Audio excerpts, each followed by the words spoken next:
Hello students, last lecture पर हम लोगों ने डिस्कस किया था कि दो कंडक्टर्स के बीच में चार्ज किस तरह से किन फिनोमिनन को फॉलो करते हुए रीडिस्ट्रीब्यूट्स होता है। ठीक, और एक बड़ा ही इंपॉर्टेंट रिजल्ट हम लोगों ने ऑब्जर्व किया कि जब भी दो कंडक्टर्स के बीच में बेटा चार्ज का रीडिस्ट्रीब्यूशन होगा और जब हम उनको क्या करेंगे किसी कंडक्टिंग वायर से कनेक्ट करेंगे तो क्या देखा हम लोगों ने कि कंडक्टर्स के बीच में जो चार्ज डिवाइड का रेशियो आता है वो हमेशा उनकी कैपेसिटेंस के रेशियो में डिवाइड होता है, या अगर उसका शेप कैसा है, स्फेरिकल है, तो जो चार्ज डिस्ट्रीब्यूशंस का रेशियो आएगा, या हम कहें कि चार्ज किस रेशियो में डिस्ट्रीब्यूट होगा, उनके रेडियस के रेशियो में डिस्ट्रीब्यूट होगा। ये रिजल्ट्स हम लोगों ने लास्ट लेक्चर पर ऑब्जर्व किया था और इसको हम लोगों ने अच्छी तरह से क्लियर कर लिया था। ठीक है, तो आज का टॉपिक है, हम लोगों को पढ़ना है कॉमन पोटेंशियल। एक्चुअली जब भी दो कंडक्टर्स के बीच में चार्ज का रीडिस्ट्रीब्यूशंस होगा, ओके, तो ये सेम एज द रीडिस्ट्रीब्यूशंस ऑफ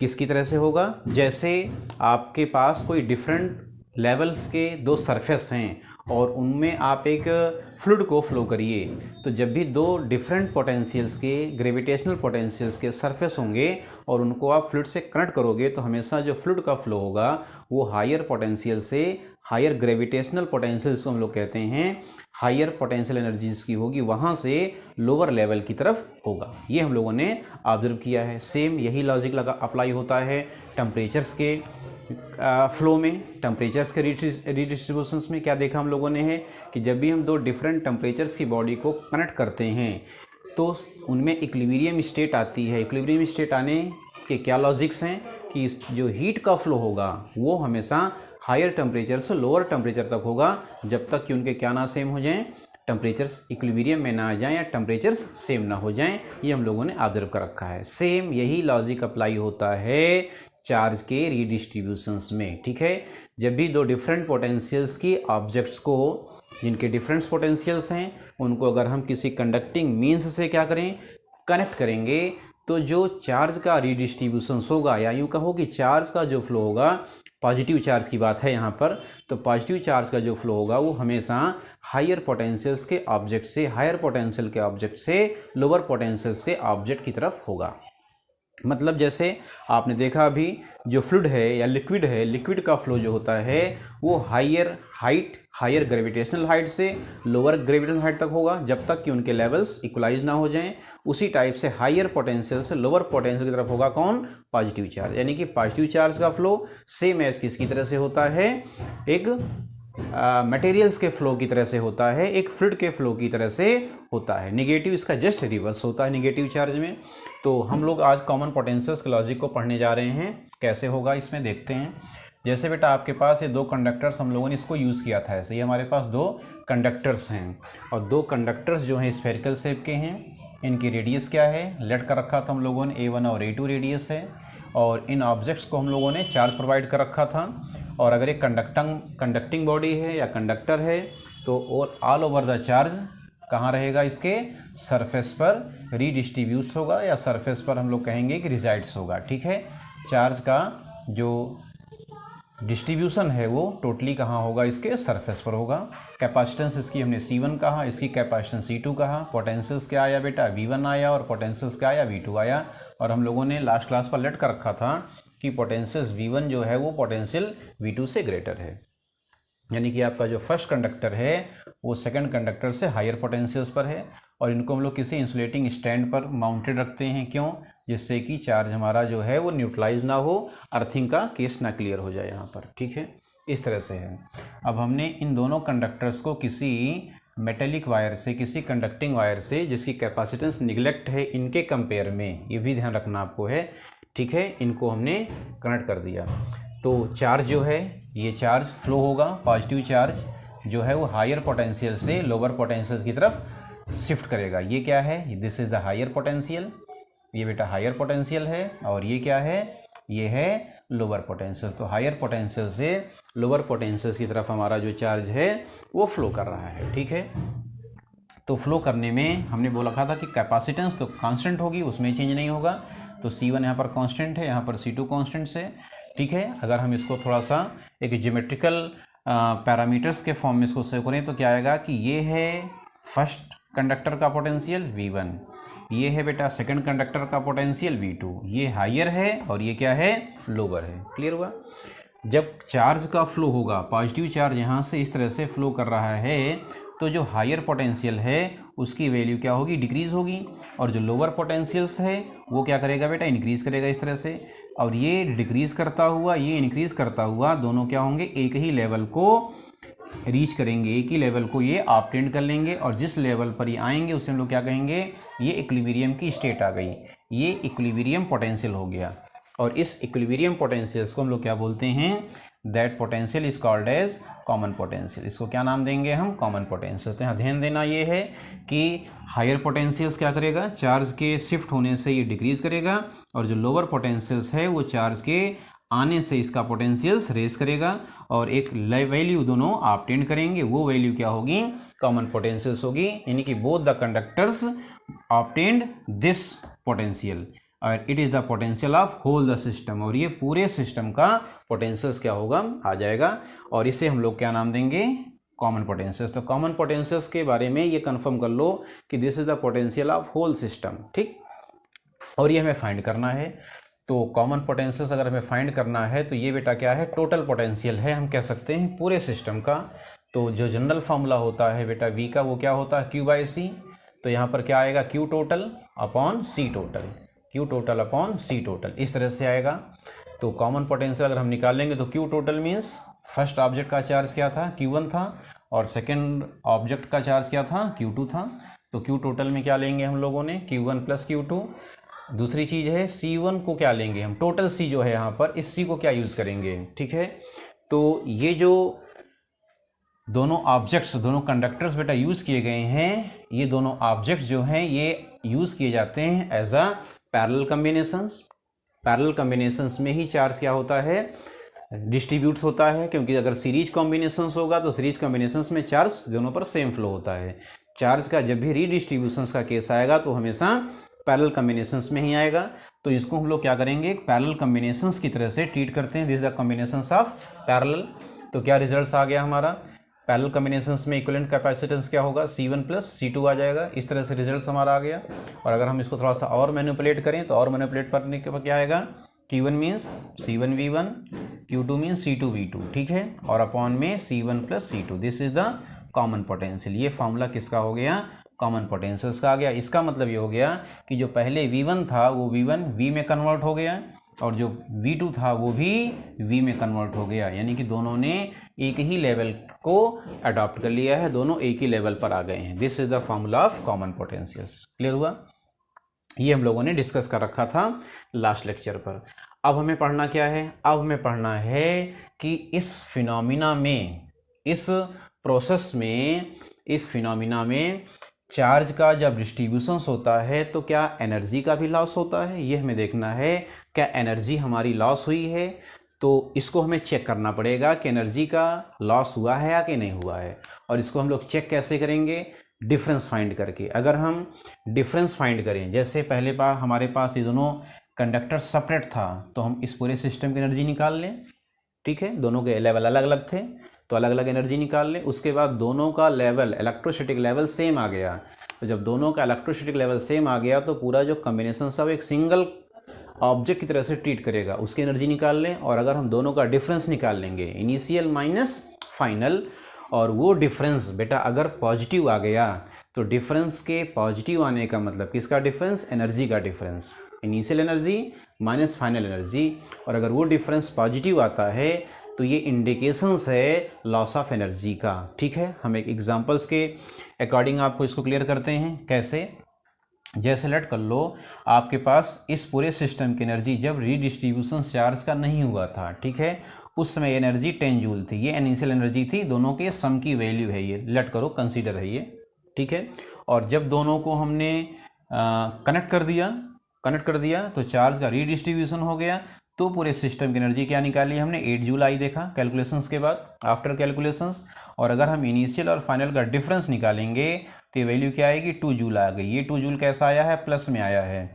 तो एनर्जी के डिफरेंस को प्लस में आने का मतलब है कि there is a loss of energy, की एनर्जी का क्या हो रहा है, लॉस हो रहा है। और अगर ये डिफरेंस माइनस में आता, अगर लेट करिए कि इनिशियल वैल्यू ग्रेटर होती ठीक है, final value initial value lesser होती और फाइनल वैल्यू ग्रेटर होती तो ये डिफरेंस माइनस में आता। इसका मतलब है एनर्जी का लॉस नहीं हो रहा, इनिशियल लेसर है, फाइनल ग्रेटर है, मतलब एनर्जी का गेन हो रहा है। ठीक है, तो इस तरह से हमें ये रिजल्ट्स निकालना है। ये ऑब्जर्वेशंस हम लोग कब करेंगे, जब हम लोग एनर्जी का डिफरेंस पहले निकाल लें। देखते हैं डिफरेंस प्लस में आता है या माइनस में आता है। ठीक है, अब इसके लिए क्या करेंगे, इसको नोट कर लीजिए।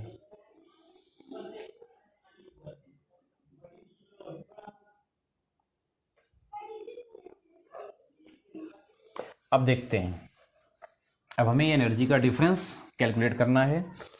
तो अगर हम निकाल लें टोटल एनर्जी इस पूरे सिस्टम की, पहले क्या निकालेंगे हम, total energy of the system, पूरे सिस्टम की एनर्जी हम लोग फाइंड कर रहे हैं बिफोर, जब रीडिस्ट्रीब्यूशन बेटा नहीं हुआ था, बिफोर रीडिस्ट्रीब्यूशन।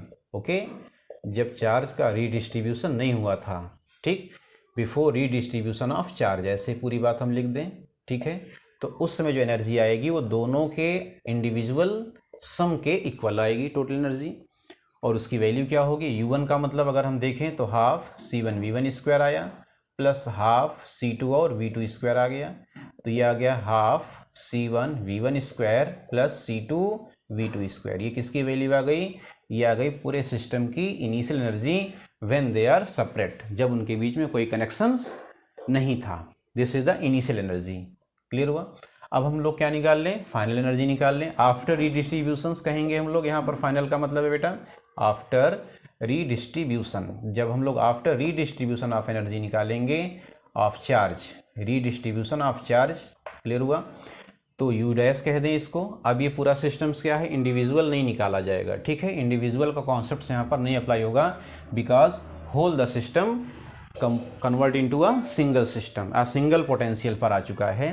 तो हाफ टोटल सी टोटल कहेंगे, और वी कौन सा आया है, कॉमन आया है, जो कॉमन पोटेंशियल हमारा आ गया, हम उसको यूज़ करेंगे। तो U dash equal to half C का मतलब क्या, कौन सा कॉम्बिनेशंस, पैरेलल कॉम्बिनेशंस। तो सी टोटल मीन्स क्या आ गया, C1 प्लस C2 आ गया। और अगर हम फाइंड करेंगे किसकी वैल्यू बेटा, V की वैल्यू, तो V हम लोगों ने निकाल रखा अभी पिछले टॉपिक में, C1V1 plus C2V2 upon C1 plus C2 the whole of square. Okay, this is the final energy. अच्छा, इसको थोड़ा सा हम और मैनिपुलेट कर लें, तो यहाँ पर C1 प्लस C2 की क्या पावर है बेटा, 2 पावर। यहाँ पर C1 प्लस C2 की क्या पावर है, 1 पावर। अगर हम इसको इससे कैंसिलाइज कर देंगे तो यू डैश की वैल्यू क्या आ गई, हाफ C1 प्लस C2 की एक पावर कैंसिल आउट हो गई, तो यहाँ पर क्या बचेगा हमारे पास, C1V1 प्लस C2V2 का होल ऑफ स्क्वायर, ये अलग हो गया, और हमारे पास ओनली बचेगा क्या, C1 प्लस C2। ये रिजल्ट आ गया हमारे पास। ठीक है, this is the final energy. ये क्या आ गई, ये बेटा आ गई हमारी फाइनल एनर्जी। अब हमें इनिशियल और फाइनल का क्या निकालना है, difference. Now you are going to find the difference of initial and final. This is the difference. Okay, initial, U initial कहेंगे हम इसको, और यहाँ पर क्या निकालेंगे, यू फाइनल निकालेंगे। ये इनिशियल है और ये फाइनल है। इनिशियल मीन्स क्या आ चुका है, half C1V1 whole square plus C2V2 the whole of square. Okay, ये आ गया है इनिशियल की value, minus U final. U final हमारे पास ये आ चुका है, half C1V1 plus C2V2 whole square upon C1 plus C2। इस तरह से रिजल्ट आया है। अब हम इसको मैनिपुलेट करें, जब इसको मैनिपुलेट करेंगे तो पहली बात तो हाफ कॉमन आ गया हमारे इस रिजल्ट्स में, delta U is equal to half common हो गया। ठीक है, एलसीएम हम लेंगे C1 प्लस C2, तो after taking LCM what we will get, here C1 will come, then it becomes C1 square V1 square plus C1 is multiplied here, then C1 C2 and V2 square. Clear हुआ। Now C2 will come here, then what will be result, C1 C2 V1 square plus, okay, C2 is a C2 square हो गया यहाँ पर, तो C2 square and V2 square ये आ गया। और अगर हम यहाँ पर माइनस से इस ब्रैकेट को ओपन कर दें, तो माइनस से इस ब्रैकेट को ओपन करने पर बेटा क्या रिजल्ट्स मिलेगा हमारा, ठीक है, माइनस से इस ब्रैकेट को अगर हम ओपन करेंगे a प्लस बी का होल स्क्वायर, तो what will come here, C1 square V1 square minus आ जाएगा। देखो a प्लस बी का होल स्क्वायर है, बाहर माइनस साइन है तो अंदर का साइन चेंज हो जाएगा, C2 square V2 square minus 2 C1 C2 और V1 V2। ये रिजल्ट्स हमारे पास इस तरह से बेटा आएगा। ठीक, और अगर हम इसको फिर से करें मैनिपुलेट, तो यहाँ से देखना आप लोग कि C1 स्क्वायर V1 स्क्वायर बेटा कैसा है, माइनस में है, ये इससे कैंसिल आउट हो गया, ठीक है। और यहाँ पर फिर क्या आया है, C2 square V2 square plus में है, यहाँ पर कैसा है, ये माइनस में है, ये कैंसिल आउट हो गया। अब हमारे पास क्या रिजल्ट्स आ गया, हाफ तो हमारे पास पहले से है, फैक्टर जो है यहाँ पर, ये हाफ फैक्टर पहले से बेटा है। देखो C1 C2 यहाँ से, C1 C2 यहाँ से, और C1 C2 यहाँ से क्या है, कॉमन है, तो C1 C2 कॉमन हो गया। नीचे बेटा C1 प्लस C2 पहले से ही यहाँ पर है, और हमारे पास क्या आ गया यहाँ पर रिजल्ट्स, V2 स्क्वायर।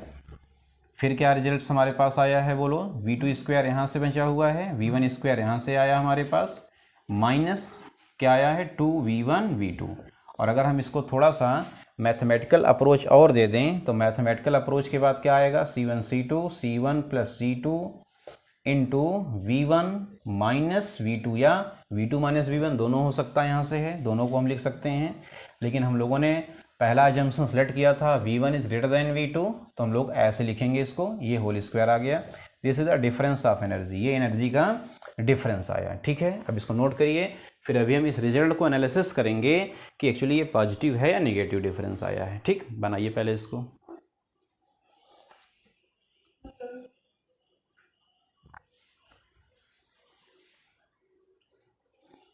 ठीक है। अब अगर हम इसको एनालाइज करें, इस रिजल्ट्स को एनालाइज करें, तो रिजल्ट्स एनालिसिस के बाद क्या रिजल्ट्स आता है देखते हैं।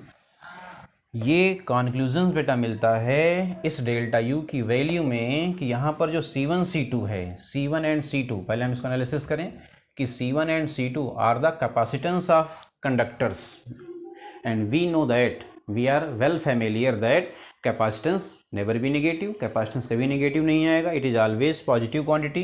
तो C1 and C2 are always positive, ये क्वांटिटी जो हैं वो हमेशा पॉजिटिव हैं, ओके।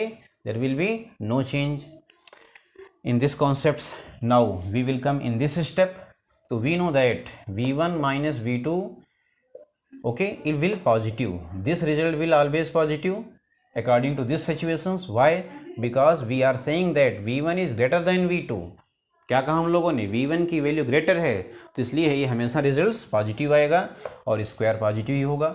लेकिन अगर कभी भी ये सिचुएशंस रिवर्स हो जाए कि हम V1 को लेसर कर दें V2 से, तो ये जो डिफरेंस आया है V1 और V2 का डिफरेंस कैसा आएगा, नेगेटिव डिफरेंस यहाँ आएगा inside this bracket, but due to the present of square the value will be convert into positive quantity.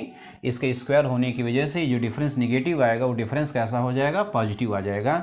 इसका मतलब है कि इस पार्ट से कभी नेगेटिव आने का चांस नहीं है। इस पार्ट से अगर नेगेटिव कभी आया भी, वो भी किस केस में आएगा, जब V1 छोटा होगा V2 बड़ा होगा, ठीक है। अगर कभी ऐसा हो गया तो स्क्वायर होने की वजह से it will again comes into positive, ये फिर से पॉजिटिव मिल जाएगा हमें। It means delta U is always positive, delta U की वैल्यू हमेशा क्या मिलेगी, हमें पॉजिटिव ही मिलेगी। और अभी हम लोगों ने पहले डिस्कस किया था कि डेल्टा यू पॉजिटिव है, इसका मतलब क्या है कि इनिशियल और फाइनल का जो डिफरेंस हो रहा है वो प्लस में आ रहा है।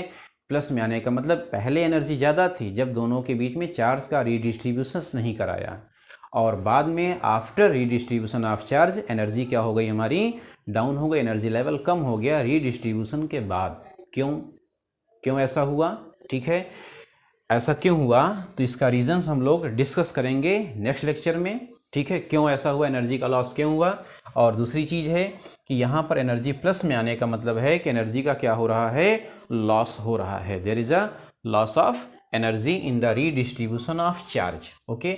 लेकिन एक बात बहुत ही इंपॉर्टेंट है आपको कि यहाँ पर एनर्जी का जो लॉस हुआ है वो किस फॉर्म में हुआ है, ठीक है।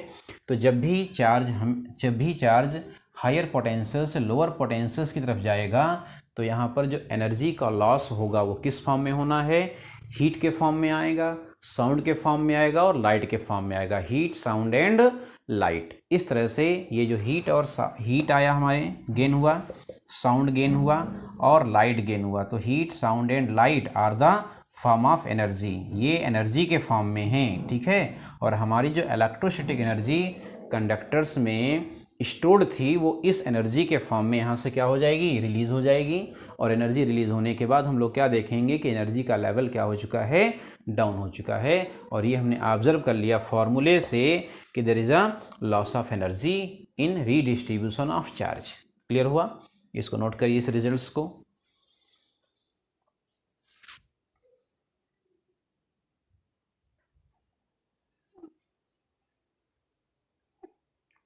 ठीक है, तो यहाँ से आपको दो चीज़ें कंफर्म कर रखा है। जब भी कैपेसिटर्स के बीच में या कंडक्टर्स के बीच में हम लोग चार्ज को रीडिस्ट्रीब्यूट्स करेंगे तो वो कॉम्बिनेशन हमेशा क्या होगा?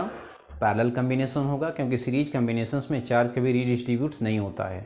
That's very remarkable points. ठीक है, और जब भी ये रीडिस्ट्रीब्यूशंस होगा तो हमें वहाँ से लॉस ऑफ एनर्जी जो होगी वो इस फॉर्म में मिलेगी। क्लियर हुआ? ठीक है, इसको नोट कर लिया है। अब हम बात करने जा रहे हैं बेटा जो एनर्जी का रिजल्ट्स है। अभी हम लोगों ने देखा कि जो एनर्जी का रिजल्ट्स है, हम लोग देखा कि एनर्जी का फॉर्मूला क्या आया है? हाफ CV² यूज़ किया है। ठीक है, ये फार्मूला अगर हमें ग्राफ के फॉर्म में कन्वर्ट करना हो, U = हाफ CV के अकॉर्डिंग हमें ग्राफ प्लॉट करना हो, हाफ CV² हो गया। ठीक है, तो यहाँ पर देखो आप कि C जो है, ये C क्या है? C is a constant. C हमारा एक कांस्टेंट क्वांटिटी है। ठीक है, और दूसरी चीज़ हमने क्या देखा कि यहाँ पर U जो है वो क्या है? U लीनियर है। लीनियर मतलब 1 पावर है यहाँ पर, और पोटेंशियल की पावर क्या है बेटा? बोलो। पोटेंशियल की पावर 2 है। तो आपको मालूम है कि जब एक वेरिएबल लीनियर होगा, दूसरा वेरिएबल क्या होगा? क्वाड्रेटिक होगा, तो ग्राफ का नेचर कैसा आएगा? ग्राफ का नेचर पैराबोला आएगा। अगर हम इसको ग्राफ में कन्वर्ट करें, एक्स एक्सिस हो गया, this is the Y axis. ठीक है, तो अगर हम इस एक्स एक्सिस को पोटेंशियल एक्सिस में कन्वर्ट करें और वाई एक्सिस को एनर्जी में रिप्रेजेंट करें तो ग्राफ क्या होगा? पैराबोला होगा। पैराबोला किस फॉर्म में आएगा देखना है। अगर आपने किसी टाइम पर पोटेंशियल की वैल्यू लेट कर लो 1 वोल्ट ले ली, ओके, तो इसमें आपने 1 वोल्ट पुटअप किया, एनर्जी की एक फाइनाइट वैल्यू हमें मिल गई, यहाँ पर हमने रखा। अब अगर हम पोटेंशियल्स की वैल्यू 2 रख लें, तो पोटेंशियल्स को 2 रखेंगे तो 2 का स्क्वायर क्या हो जाएगा? 4, जो कि प्रीवियस वैल्यू का जस्ट कितना टाइम्स हो गया? प्रीवियस वैल्यू का ये जस्ट 4 टाइम्स हो गया। मतलब 1 2 3 4, यानी कि एनर्जी हमें पहले वाली वैल्यू की जस्ट 4 टाइम्स मिलेगी। फिर अगर हम इसको 3 वोल्ट कर लेंगे तो एनर्जी हमारी क्या हो जाएगी? पहली वाली वैल्यू की 9 टाइम्स हो जाएगी। इस तरह से ग्राफ हमारा जो है वो चेंज होगा। यहाँ करस्पॉन्डिंग यहाँ एनर्जी मिली, इसके करस्पॉन्डिंग बेटा हमने 2 वोल्ट किया तो इसके करस्पॉन्डिंग हमें एनर्जी यहाँ मिल गई। अगर हम इस तरह से पोटेंशियल 3 वोल्ट कर देंगे तो ये इसकी वैल्यू 9 टाइम्स हो जाएगी। और अगर हम इसके करस्पॉन्डिंग इस तरह से ग्राफ प्लॉट करेंगे तो ग्राफ हमारा जो है वो इस तरह से हमें ग्राफ फाइंड आउट होगा। तो ग्राफ का नेचर जो है इस तरह से ऐसे हमारा ये पैराबोला ग्राफ जो है वो हमें मिल जाएगा। ठीक है, तो हमें ये देखना है कि ग्राफ हमारा पैराबोला आया तो क्यों आया। इस तरह से हमें ग्राफ मिलेगा। अगर हम इसमें C को क्या कर दें? C को अगर हम जो है कन्वर्ट कर दें, ठीक है, पहले हम इसमें V को कन्वर्ट कर दें, तो अभी आप लोगों ने देखा था V की वैल्यू क्या थी बेटा? बोलो। Q/C थी, Q/C। तो अगर हम इस V को पुटअप कर दें क्या? Q/C, तो एनर्जी का फॉर्मूला क्या हो गया? Half C into Q/C the whole of square. ठीक है, तो रिजल्ट्स क्या आ गया बेटा? Half Q²/C। ये रिजल्ट्स आ गया। तो यहाँ पर भी रिजल्ट्स क्या बन जाएगा हमारा? बोलिए बेटा। यहाँ पर भी जो Q है वो क्वाड्रेटिक है और U कैसा है? लीनियर है। तो अगर हम इस एक्सिस को Q कह देंगे, इस एक्सिस को एनर्जी कह देंगे, तो ग्राफ हमारा फिर से, क्योंकि C कांस्टेंट है, ग्राफ हमारा अगेन सेम लॉजिक को अप्लाई करते हुए अगर हम ड्रॉ करेंगे तो ग्राफ हमारा फिर से क्या बन जाएगा?